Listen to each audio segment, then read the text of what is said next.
Hi everyone, and welcome to Noodle Toots. My name is Toby, and today we'll be doing something a little simpler than my last project. Today I'll be giving a secondhand My Little Pony a new look and a new lease on life.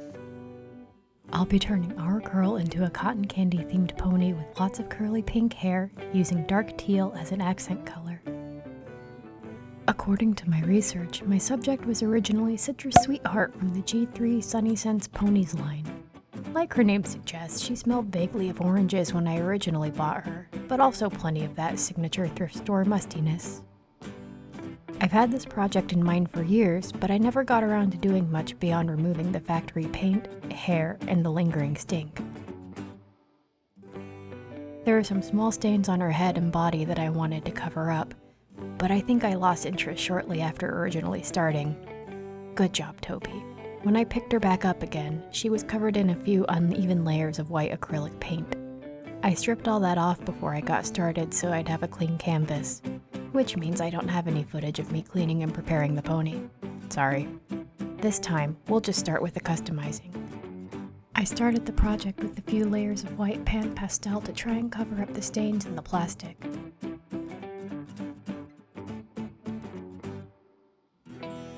It didn't end up doing much, so I just decided to roll with it and moved on to the blushing. Lots and lots of blushing.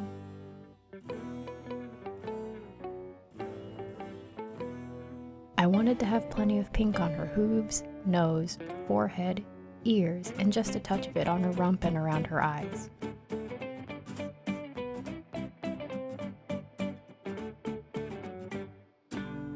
I built up a few layers of color to ensure that there was a subtle gradient in the blushed areas.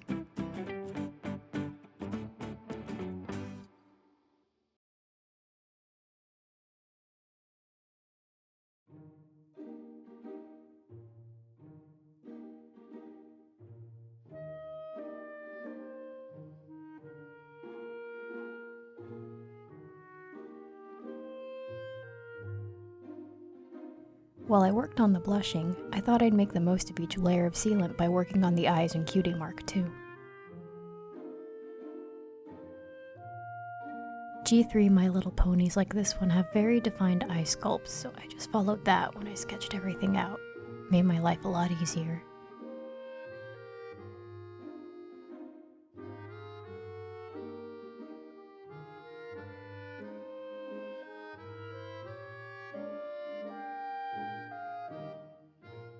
While I was sketching the eyes, I kept looking back at the small stain on her face. I thought about giving her a beauty mark to cover it up, but I felt that a single mark like that would seem out of place or even accidental. I didn't want to just leave it either, so after thinking about it for a moment, I threw caution to the wind and gave her some freckles. Freckles on horses aren't weird, right? I have to say though, I like them a lot. I feel like freckles add some extra cute, girlish appeal, and I'm definitely going for cute and girly here. She's probably my happiest, most colorful custom to date. Don't get too used to the bright, happy colors. I'm returning to my comfort zone right after this video. A few layers later, and the eyes are ready for some paint. I'm using black and white gouache to make the eyes really pop. That sounds unusually gruesome, oh my god. To really make the eyes stand out. There, that's better.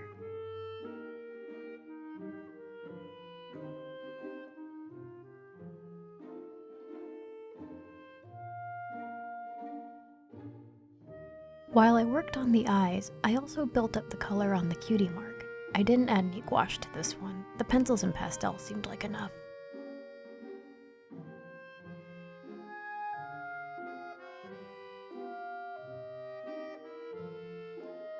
Before I can add the finishing touches, I had a visitor. Hi, Twilight.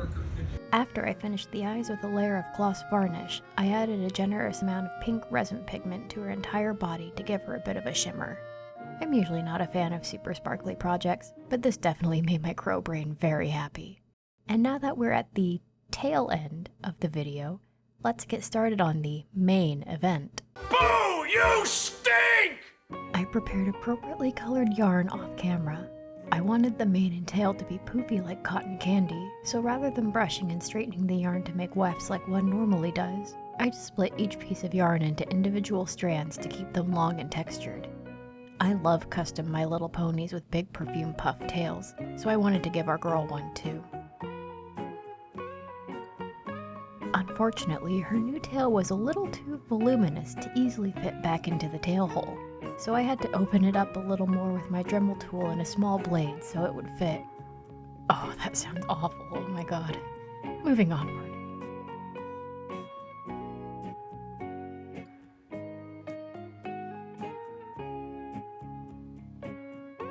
Once the new tail was installed, I used a small styrofoam ball right at the base of the tail to give it the appropriate bulk and poofiness.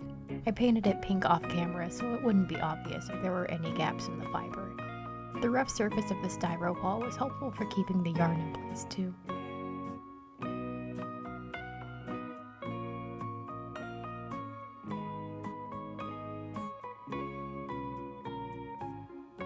Once I was happy with the placement, I locked the ball in place and tied the rest of the tail off with a small plastic cable tie. Once tight, these keep the hair in place beautifully and won't degrade over time like hair elastics, so they're really handy for these projects. I used one to pull my contortionist's hair back too.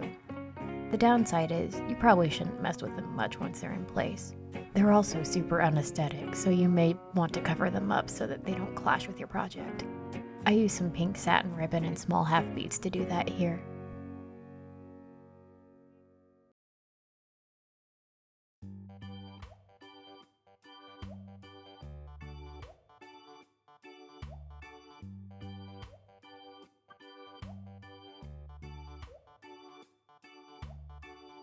Then it was time for curling.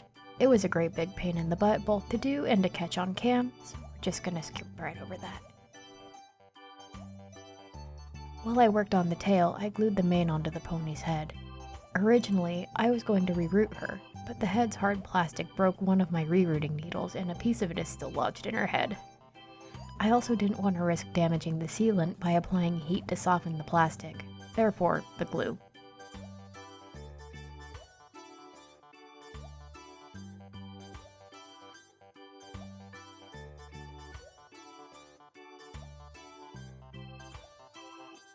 I glued each strand of yarn with the intent that her mane was going to be flipped all to one side.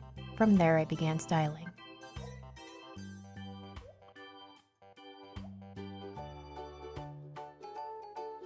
I thought about giving her a perfume puff mane too, but ultimately I just decided to tie the mane off and curl it like I did with the tail.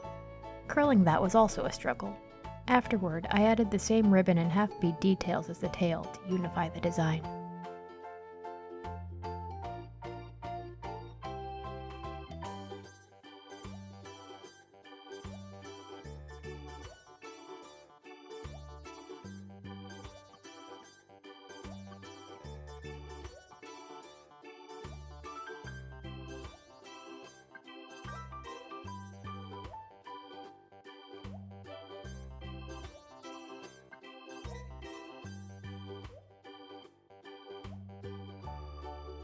I wasn't especially happy with how some of the curls turned out, but I decided to press on and add some finishing touches before going back and recurling the mane and tail. The tail wasn't extra enough, so I tied another piece of the pink ribbon into a bow at the top of the tail.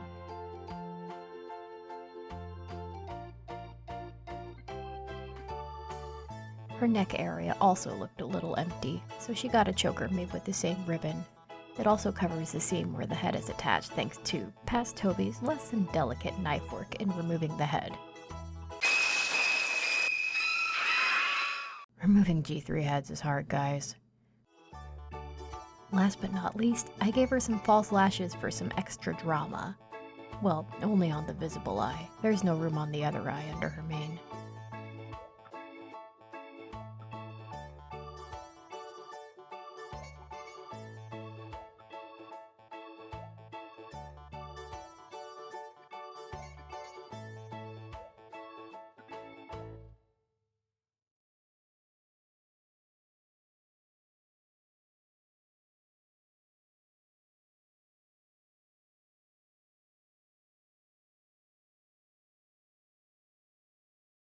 And with that, we are done.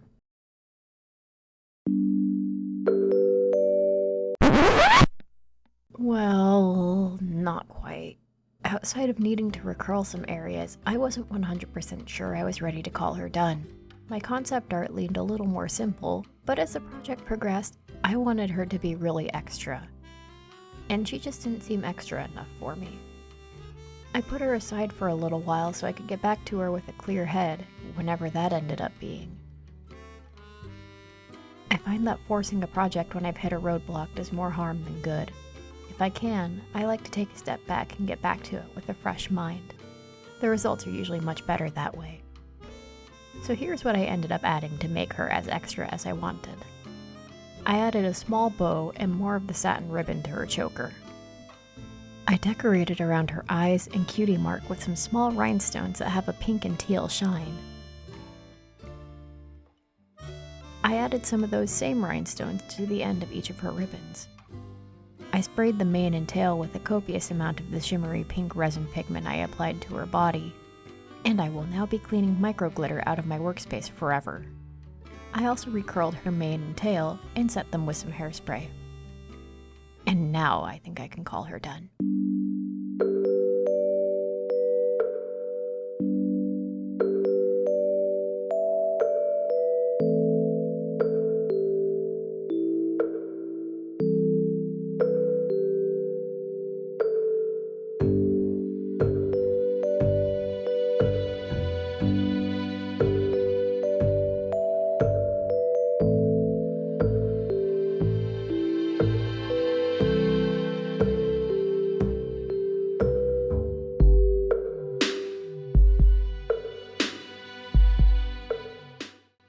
Say hello to Candy Floss. While this project took altogether too long to come into fruition, I'm glad I gave myself the time and space to create her exactly as I wanted. She strikes me as some unholy fusion between Rarity and Pinkie Pie, and I really kind of love that. I don't work on My Little Ponies often, but they're a really fun change of pace from dolls. I especially don't create more girly projects often, so this was extra fun for me. Overall, I'm really pleased with how this project came out. Good job, Toby. Do you enjoy the cute and girly projects most, or do you lean more towards the dark and spooky like I do? Sometimes it's fun to shake things up and do things way outside your comfort zone. That's how we grow after all. Either way, I think my thirst for all things pink and fluffy has been sated for a while. I hope you liked this video and will stick around for the next one. Don't forget to subscribe and hit the bell icon so you can see when that goes live. And if you want to see sneak peeks of my upcoming work, check me out on Instagram too. I feel like I need some kind of catchy sign-off here. Thanks again for watching, my dudes, and I'll see you in my next video. Yeah, that'll do. Bye.